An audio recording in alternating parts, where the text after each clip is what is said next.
and welcome back to another episode of Girl Boss Bible.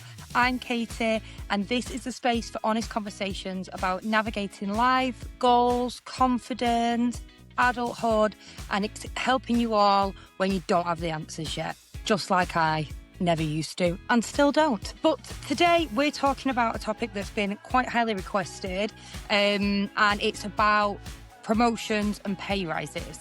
How do you ask for them? When do you know you're ready to ask for them? Do you deserve one? All the things that you can do in the lead up to it. Now, one of the big mistakes that people make regularly is assuming that just working hard will get you a promotion. And that might be true in some cases, but it's very rare that that is the only thing. There's a lot of other things that go into it, depending on what type of promotion you're looking for. But it might be a managerial role, so you'd need to demonstrate certain leadership skills. It might be a specialist role, so again, there'll be some sort of skills that you need to develop for them. Just being a hard worker won't get you there alone. And it's as much about visibility, positioning yourself in that right location, and the timing as well. Have you ever watched someone get promoted and you thought, really? How the hell have you just done that? Or do you even do a role at the moment where you feel like you're doing way more than the job description, yet you're not getting any reward for it? So this will help you navigate those conversations and understand if you're positioned properly to ask for that.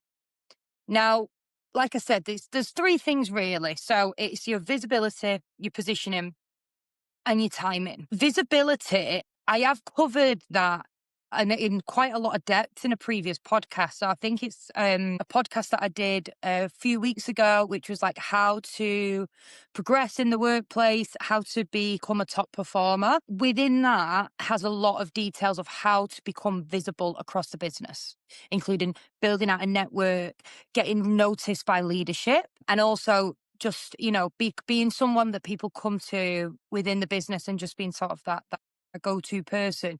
All of those things will create visibility, get your name, speak up in meetings, etc. So definitely go and listen to that podcast episode before you do this as well. Both of those things will contribute massively to developing you into getting more pay and a promotion. And before we start, I want to just look at like a few of the mistakes that most people make.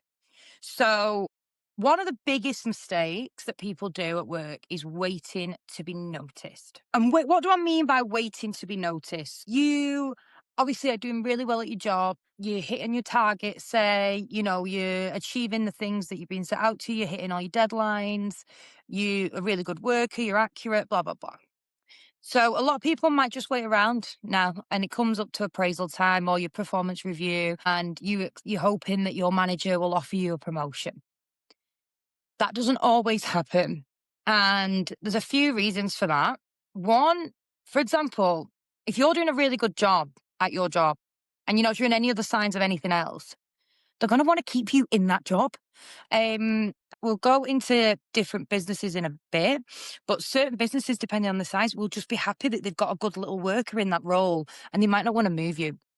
So don't just wait around for your manager to offer. You need to put yourself forward. A lot of people ask emotionally instead of strategically. It might go in a little bit hot-headed, or they might be, I really deserve this, and going in that way. You need to go in with a business head on and a strategic head. We'll cover that today. And also going in and comparing yourself to other co-workers. Don't do that. Well, such a body's doing this. Well, they got a promotion. I know they've had a pay rise. All of those things are fine, but it's not gonna carry much weight in your argument. You're better use it talking about yourself and yourself only. Another one is not knowing your market value. Now, everyone thinks they're underpaid. It's just a classic. I mean, I'd say 90% of people want more money, or 100 even. And a lot of people will always think that they deserve more money. And I'm one of them. So don't worry about that. Everyone thinks that. But make sure you are understanding where your role sits in a market and don't just pick the highest. Look at a range because there will be a range on the job websites for sure. And the last one is no evidence. And we'll talk about how to gather the evidence today. Make sure you're going in fully prepared At the end of the day, like I said, you've got to make this a business case. You're not going in asking for a favor off your manager. You're going in presenting your case of why they should invest more in you, essentially. And also, you need to look at the whole things like a package. It might be that they might not be able to offer you more money, but they might be able to offer you more training, more investment. You might get more help. You might be able to get free healthcare or something. So you need to understand what you're comfortable with accepting in terms of getting a promotion or a pay rise, because that can be all part of the negotiation, which you might end up doing at the end. Now, let's start with positioning yourself. So, like I said earlier, please go back and listen to that episode of the podcast where I talk about how to get yourself known in the business and get yourself well thought of and get yourself like super what's the word? Just super well known and recognized amongst leaders, because that's something that will definitely carry a lot of weight before you even go into positioning yourself for a promotion. So, on that, we'll just recap a little bit. Like I said earlier, make sure you're speaking up in meetings, make sure that you're making very visible the work you're doing. So if you have done something, make sure that you let everybody know in your meeting, your weekly meeting, oh, this is the outcome of a task that I've done. Make sure, because I was a nightmare for doing this. My boss used to always give me stuff to do, and I'd do them really, really quickly, and I'd forget to tell them. And I'd be like, oh, I've not. I did that. They'd be like, oh, chasing me for it. I said, I've done that last week. And then I started realizing, right, I need to make a point that I've done that, I've done it, done. Make sure it's visible. You're constantly responding to things and reporting the outcome of the task you've done. The next thing, and I love this one because this is my favorite one, and I've done this from day one. Start acting like the next level. Now, when you're doing this, again, you have to make sure you're finding that line between like arrogance and cockiness. Yeah. When we say start acting at the next level, basically, like most places, and this has been the same for where I've worked, promote people that are already kind of doing the job that they want to promote them into. So if you want to step into a more senior role, put your name forward for projects. Make sure you're taking full ownership of those projects, own them.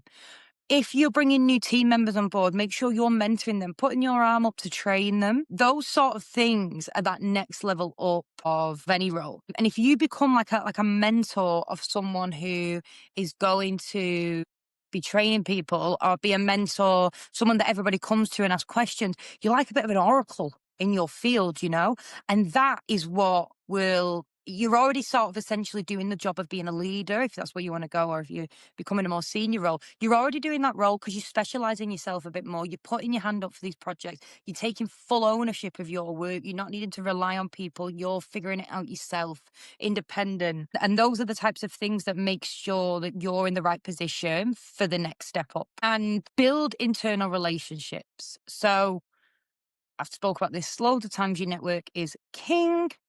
But when you're wanting a promotion and you ask for it, say, or whatever, or that conversation about you going in that role is going to happen in a room that you're not in. And you need to make sure that you have got allies and you've got advocates for yourself for when that conversation's happening in another room. Forget your manager, because they're going to be the one suggesting it. You need people to advocate for you in those roles. You need people to advocate for you when you're not there in that room. And that will come by, again, taking ownership, putting yourself out there, networking, speaking to people, becoming friends with people, getting to know them, supporting other departments. Because, for example, if you've got a leadership team and they're going to discuss it, it's probably going to be the other leaders from the other departments. And if you're bringing value to other departments as well, they're going to go, oh yeah, God, they really deserve it. She's amazing. She deserves it. Yeah. And that to me will be super valuable, because you need advocates for you in that meeting who are going to go, yeah, she's definitely the one. So yeah, that's internal relationships and doing the job already. Okay. That's how you need to start positioning yourselves. Put your hand up for things, get involved in things, get to know everyone, just be all over it. Which again, kind of is that visibility piece, which again, I've spoken about in that previous episode. So please go and listen. The next thing, which is really important, is timing. And I don't mean this as timing of when do you book the meeting in? Do you know what I mean? We'll do that in the next, which is how to ask for it. No, by timing, what I mean is, how do you know when you're ready for this? And it's like I've just already said, to be honest, you are taking on extra responsibilities. That's when you know you're ready. When you are starting to do things outside your usual remit, you are so ready because you've already completely honed everything that you were doing in your current role. You can smash that out. You can do that in 2 days flat. Blah, blah, blah, blah. Once you are able to take on additional tasks and you're doing extra curricular responsibilities, can I say, then you know you're in the right position. You're already performing at that next level. And if people are constantly coming to you for help, again, you're definitely ready to be moved up. And you're also doing training with people. You're training people, you're mentoring people. So again, that's what, those pieces before. So you've got your positioning, position yourself by doing those things. Once you're actively doing those things, you've been doing them for some time, then you're good to go. One thing you need to know is that you are doing things with measurable results because you're going to need that when it comes to going into discussing it. Now, one thing you need to remember, which is really, really important, just because you've been there a long time doesn't necessarily mean you deserve a promotion. It doesn't. You must be doing extra. End of. Everything we've just spoke about, you must be doing extra. If you are not feeling like there's extra to be done, ask for it. Anything, I'd love to get involved with some further projects. What else is going on? Are you really paying attention in meetings and listening to what's going on around the business and putting your name forward? Because if you're not doing that extracurricular. So I'm not saying you need to do this outside of your working hours either. You can also plan into your day. If you've become an expert at your current job role and you are wanting the next thing, you should be pretty quick at your current job. I would expect so. On the other side of that, if you've not been there for that long, but you've already picked the role up, you're already adding loads of extra value and you have already taken on lots of extra responsibilities. You're a mentor for people. You're doing all those things we just spoke about. Damn right you can ask for a promotion, whether you've been there a year, 2 years, or whatever. But if you've been there 10 years and you've been doing the same job for 10 years, you ain't going nowhere. No way. So you need to be understanding you need to understand the fact that you must take on more stuff. Period. Okay. How to do it. Now, this is never fun. And I must say, even to this day, promotions and development's not too much about a conversation. But even to this day, discussing money just makes you feel a bit cringe, and I don't know why. It makes me feel all the type of way. You have to really psych yourself up for the conversation because it does. It just it makes you feel all of it. So yeah, how do you ask for a pay rise? 3 things we're going to talk about. You need to prepare, you need to choose your moment, and your message, how you deliver it, how you say it. Okay. So the first thing you're going to prepare is sit down. And then what I would do is, to be fair, some things that I do all the time anyway, is I actually write my own job description down and I write down the responsibilities I'm working towards, or or I write down the things that I'm responsible for. Sometimes you just need to do a reality check for yourself. Like, what am I actually doing here? And what are the tasks that I'm doing? What am I taking ownership? Sit down and fully think about everything you do. And then you can look at, right, this one's a little bit above the scope of what I normally do. This was never in my job description. This I volunteered for. And you can pinpoint all the things that you've been doing. So write your responsibilities down in full. Then write your results down where you might have, I don't know, implemented a new system or trained a new employee, etc., etc. So there's what you've done, and then the results out of that. So you might say, successfully trained such a body, and they're fully functioning within 2 months. They now come to me as a mentor. Blah blah blah blah. So that's your responsibilities and your results. If you're in sales, like the easiest thing is like hitting your KPIs, your sales numbers, things like that. And in finance, for example, ours is all sort of deadline driven. I would maybe perhaps say something like, I've started picking up more month-end tasks, or I'm, started doing more rule reporting and making sure they're on time, it's accurate, etc. What else? What other job could it be doing in? I don't know. To be honest, I don't really know any other jobs on my own. But, and sales. What else? I don't know. Operations to move us offices, or I don't know. But yeah, basically, make sure you got your results. Make sure you've got your responsibilities there as well. That is the key. Especially if you're just going in for a pay rise and you're not going in for a promotion, you can be like, look, these are all the additional tasks that I've been doing. I've not been getting remunerated for it. Maybe don't say it like that, that's a bit aggressive, but that's kind of what you're going for. Then go in with your market data. So make sure you go and do a review. A lot of recruitment agencies actually do a salary review for all roles. Michael Page have just done one for finance. Have a look on their website, see if you can find one. Obviously, just have a look through job ads like on LinkedIn, Indeed, all that sort of stuff. So have a look through the job pages for your role. And I would take the highest and the lowest and a few in between and get a bit of an average, and you can show them. Also, additionally, you can even look through, like, if you actually look into the job ad and then you can see the salary, you can then even go down and look at the job description for that role. And if you're doing additional tasks, it's a great comparison as well to show. And then, honestly, you will need a lot of examples. I would really, really get examples. Yeah, think of it like a competency-based interview kind of thing, where you'd be like, right, show me an example of leadership. Da, da, da, da, da. So come up with a lot of examples, real life examples, not just, oh, I'm great at X, Y, and Z. I did this at this time and it achieved X result. Come up with a few of those. And then also in the prep, this is the last thing on the prep I would do. Practice it with someone. I really, really would practice with someone. And I've done this with a few of my colleagues before as well, when they've been like trying to ask for a pay rise, and then they're shitting themselves because it's scary, man. And we've practiced it, we've role played it. And then I've done a few different like situational outcomes of like, no, yes, I'll think about it, been a bit cocky. Practice all the different potential outcomes as well, and get yourself comfortable with reacting to that. Practice how you're going to deliver the message. It will make the world of difference, because going in with confidence also will make the world of difference. If you're going into this confident, you're going to get a better outcome. Trust me. Second of all, choose your moment. So the best time to do this, as always, will be like in an end of year appraisal, without a doubt.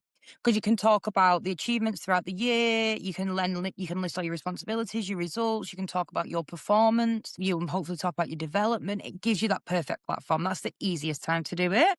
But again, if you have like a monthly one-to-one or a performance review or biannual, a mid-year review, and you're feeling like you're itching to do that because you're starting to maybe feel a bit, I don't know, itchy feet style, where you might want to leave or whatever, definitely, or you're getting frustrated, then definitely bring it up sooner in one of those meetings. But for me, the appraisal's the ultimate. Not to say the others aren't good enough though as well. What I will say is, don't bide your time. If your business is in a bit of a downturn, it's probably not the best time to do it. Think sensibly about this. If you're going to go and ask your business for a pay rise or whatever, and they're doing pretty poorly, they're in a bad market, or there's a recession or something's going on, it's not the time to ask. It's really not. Additionally, if you've done something, like you've made a bit of an error, you've done a big mistake, or you maybe even had a bit of an emotional outburst or something like that, then again, do not do it after that.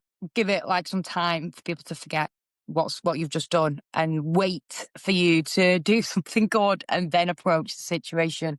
Like, again, I've spoke about this in that other podcast, like being like super emotional and having like crazy outbursts in work and being difficult to work with. If you're like that, you're probably not going to get much of a promotion anyway. But yeah, don't do it after something where there's a bit of a sour taste in people's mouths. It's just not going to be the right thing to do or the right timing. And then finally, how do you say it? Like, what do you actually say? So I think you want to make sure that you're really talking about the responsibilities piece, and this is where you want to make sure you're taking on extra stuff. The best way is to say, Look, I am looking for my responsibilities to align with my job title and my compensation. Or if it's just a pay rise, you know, I just feel like at the moment my responsibilities don't align with the remuneration that I'm receiving. And that's fine to say. And it's because of X, Y, and Z. Here is a list of all my responsibilities. Here is all the results that I've been getting. And here's the market data, which shows you everybody else doing the same role is on 5 grand more than me or whatever. That's the way to approach it. When you go in, like, let me tell you this, when you go in with a full business case, even print stuff out, to be honest, I love print out, obviously save the world, but I do love a prepared queen who comes in with printouts in a binder or a little sleeve, or a little stapled together. I find that really impressive because I know that that employee is prepared for that meeting with me. They have put the time in, they've put the effort in, they've come prepared. It's making me more, it's putting more pressure on me to want to make sure that I give them the best outcome for them as well. They're a valuable employee if they're preparing like that. So make sure you come with your printouts, with your evidence, with your documents, with your responsibilities, with your market comparisons. Deliver that message of, I don't think my responsibilities align due to all of this evidence. Honey, how are they going to say no to that? You can't say no to that. Do you know what I mean? So, yeah, but what if they do say no? Then they're idiots. Do you know what I mean? Idiots. See ya. Won't want to be you. No, joking. If they do say no, what you need to ask then are the two following questions. What do I need to demonstrate further? And I would add if you've already been doing all those things we've talking about, what would I need to demonstrate further? Because otherwise you sort of sound a bit like, well, what do I need to do? No. What do I need to demonstrate further? Because you shouldn't be having to demonstrate too much more in order to achieve the next step in my career? Or what milestones do I need to be hitting? What further milestones do I need to be hitting to take the next step in my career? And what timeline are we looking at here for us to review this again? And set that timeline. Don't leave that room without that timeline being set. Because people will try and get out of it. You know what I mean? They will. Some companies do. Some companies are just tight. And it's only once you then hand in your notice that they start offering you the pay rise. And that also pisses me off. Do not go stay at your current role because they try and beat you with an offer that you've got when they could have given it you back then. Yeah. Because that really frustrates me. Now, some important pieces to remember for this one, guys. Sometimes you might just have to leave to get that next jump. Sometimes you might. And you'll know if that's the case. I would ask about it, for sure, and follow all this process that we've just discussed today. And if it's a no, and you've hit your timeline and it's still a no, that is your time to leave. And don't waste any more time. And even if, like, especially when you're interviewing for jobs, like any leader or any business should be really honest with you. There's roles in my company that people will join, and I will sit them down and in the interview process, and I will say, this is not a job where you're going to get promoted in the next year or in the next 2 years. It's just not. We're a small business. Those opportunities don't come around that often.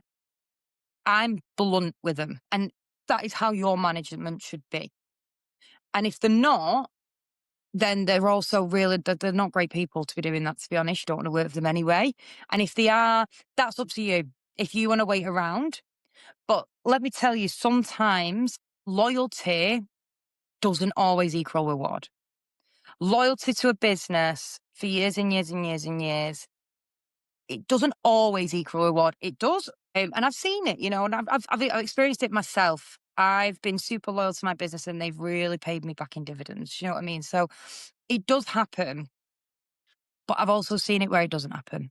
And people have been waiting around for years and they're moving at a snail's pace for my liking. But they might be happy with that. It just depends on where you're comfortable. But don't confuse that loyalty and put yourself first always. So yeah, you might have to leave and that's okay. It might be sad, but that's okay because not everywhere can offer you a career. Not everywhere's going to have that massive ladder. And that's also where you need to decide if you want to be working for a smaller business where you're having more impact, you're getting more hands-on knowledge.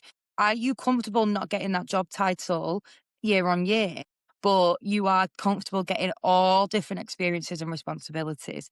And that's where you've got to weigh up what's more valuable to you. Because yeah, some places will have limited progression, and that's just the way it is. But you might be more hands-on and learn more things. You go in a big corporate, you might have 200 employees, they've got a clear career progression ladder, you know exactly where you stand, up the ladder you go, happy days. But then you've not experienced real world business on how it is to work at a startup and getting your hands dirty. And so there's different experiences that you get from different types of businesses. So yeah, the last thing, and don't underestimate this, confidence does matter. And I've been in meetings before where people have gone, can you make sure that we all get the chance to discuss pay? Because some people don't want to bring it up in our appraisals. Tough shit. It's business, man. Like, grow a pair. Like, seriously, grow a pair. It's nerve wracking. The conversation is not fun. It's awkward as hell. Like, it's just not fun. There's nothing good about it. But if you've not got the balls to at least go and step in there and defend yourself and fight for yourself, and you want to have a strong career and grow and progress through a ladder, you need to grow a pair. You do. You need to. And it will pay off in dividends. And you've just got to go in with a little bit of confidence. And you get that through practice. Like I said, honestly, if it means you get your mum into it, your boyfriend, your girlfriend, whatever, rope someone in, or even a friend that does, I would do it for any of my friends. I literally have those conversations with employees. So, even someone who has to have that debate, get them to practice with you and go over and over again. Spend an hour having what will be a 10-minute, 5-minute pitch to your boss. Practice it, deliver it over and over and over again. It's just like doing a speech. And look, what's the worst that can happen? You're in the exact same position where you started. That's the worst that can happen, right? So that's not the end of the world. The best thing that can happen is you get given a promotion, a pay rise, and happy days. But then the outcome of that, if you're just going to stay stuck, is when it's frustrating. You're going to have to go for a bit of hard work and look for another role, probably. So yeah, it's not the funnest. You can all do it. I have super confidence in everyone can do this. I have had a range of people and personality types approach me on this subject in work, and it makes me proud of all of them. If you come prepared, you come practiced, you come with your printouts, and you present yourself a business case for your personal brand per se, it's going to go down well because preparation will always pay off. And if it's not the right thing for you, then it's not meant to be, and you're meant to work for somebody else. And that's the bottom line of it. Remember, you can do it. Remember to believe in yourself. Remember that you're so valuable. And especially with it being International Women's Day on Sunday, just gone, us women need to be stepping into those rooms and making sure we're paid properly. It's a shame that we have to do that and fight our corner. Or even fight our corner to get up the ladder. So if this can just help at least women help navigate climbing a ladder and asking for more money, then that would just make me so, so, so happy. You can all do it. I believe in all of you. Go and get it. Go and get that money, honey. And fight for what's yours. And if your employer's not going to be the employer to do it, you will find another one that will value you and respect you and pay you your market value. I hope this has been useful. I hope I've not just absolutely chatted shit, because I do worry that I do that all the time. But yeah, let me know if it's been valuable. I'd love to know if anybody actually uses this and has any success with it. So yeah, I believe in you all. I'm proud of you all. Go and smash it. Thanks for listening and tune in next week. Bye.